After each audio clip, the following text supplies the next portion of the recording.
চলুন আজ ঘুরে আসি গাড়াপোতা সিদ্ধেশ্বরী কালী মন্দির থেকে।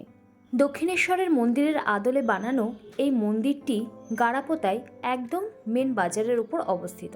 বনগাঁ থেকে বাগদা লাইনের অটো ধরে খুব সহজেই চলে আসা যায়। প্রতিদিন মায়ের ভক্তবৃন্দের জোগাড় হয় এখানে সকাল সকাল। তার কারণ 8:30 থেকে মায়ের পুজো শুরু হয়।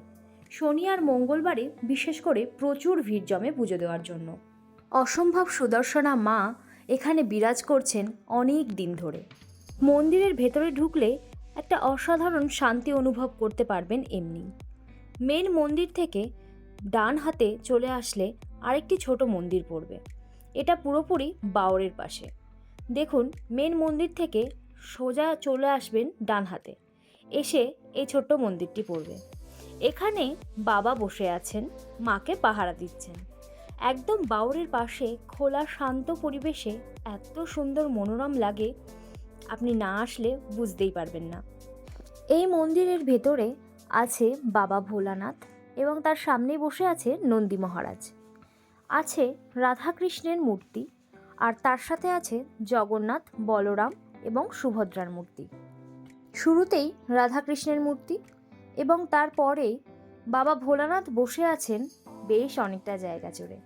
তার সামনে বসে আছেন নন্দী মহারাজ এবং পাশে আছেন নাগরাজ।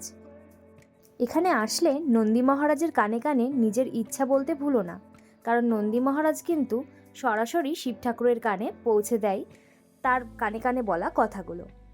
তার পাশেই আছে জগন্নাথ, বলরাম, সুভদ্রা। বাঙরটা দেখিয়ে দিই, কি সুন্দর অপরূপ সৌন্দর্য।